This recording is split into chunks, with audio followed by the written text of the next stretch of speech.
All right, let's turn back to that story about that BBC cameraman that was attacked at a Donald Trump rally last night in El Paso, Texas. Our Jim Acosta has had his own experiences at Trump rallies. He's joining me now from the White House with more. Jim, it's a pleasure to have you on. And as we said, I mean, you've covered countless Donald Trump rallies yourself. You've tweeted about it. You've tweeted videos showing just the really hostile environment, especially the hostile attitudes towards journalists like you. First off, regarding this BBC cameraman that was attacked, Jim, I can't imagine you were surprised at all that this happened.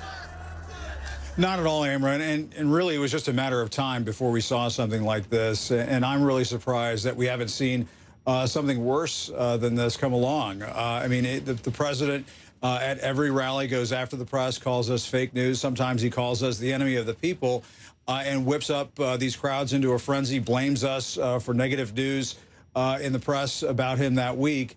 And, you know, during this rally that we saw last night, he was doing that once again, and it was right around a stretch of his remarks where he was going off on the press, where this gentleman, and if you want to call him that, I suppose that's your choice, but a man in a MAGA hat, a Trump backer, jumped up on the riser and started going after this BBC photographer. Now, Amber, we should point out, the White House did put out a statement this afternoon. This was from the press secretary, Sarah Sanders, not from the president himself, saying that the president condemns all acts of violence, including those against journalists.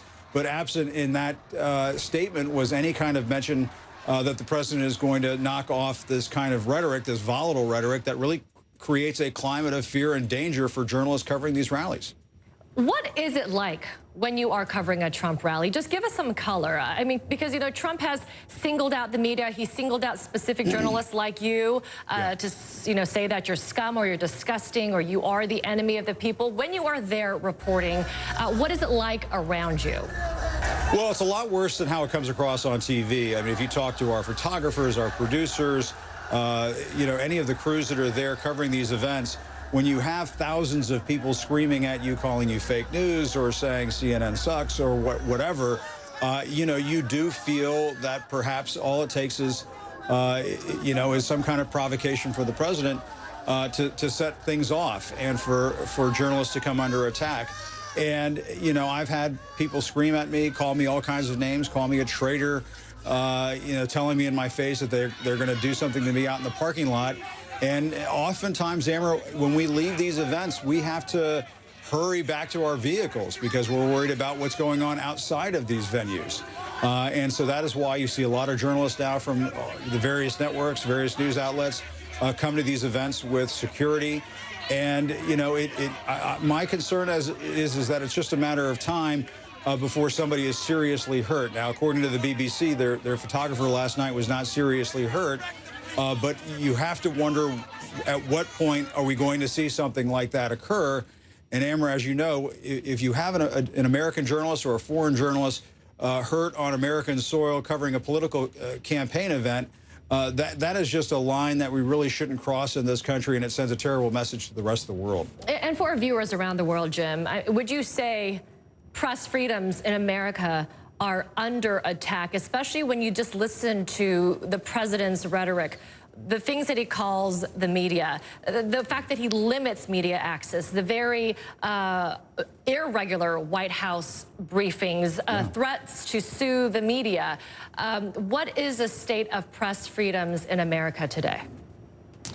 I would say it's pretty poor. I mean, you know, I've been doing this for a quarter century, and I've never seen this kind of behavior from a president of the United States.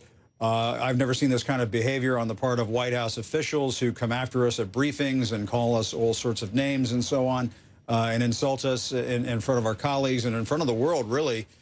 You saw what happened last fall when they tried to revoke my press pass. Fortunately, we were able to get that back by taking the administration to court. And, Amber, if you look at various press freedom indexes that have come down from a number of organizations, they show the United States is backsliding. And the question that has to be asked is what this communicates to the rest of the world. Do autocrats in places like Saudi Arabia and the Philippines and Russia and other parts of the world, do they take cues from this administration and then feel emboldened to go after members of their press? And likewise, could you potentially see a situation where in stable democracies where there is the understanding that you have freedom of the press, that leaders are toying with the idea of going after reporters, locking them out, booting them out of press conference areas and so on because, well, Donald Trump does it back in the U.S. It is just a terrible message that is sent to the rest of the world when something like this goes on.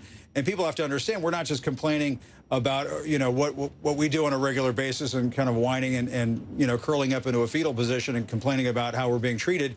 If the public can't be assured that journalists can go in and do their jobs and get the truth for the American people or people in other parts of the world, then my opinion is, and I think it's the opinion of a lot of other journalists in our profession, that people suffer. They suffer when they're not getting the truth, and knowledge is power. And so my concern is, yes, Amber, that we are backsliding here in the United States, and the trend is not going in the right direction.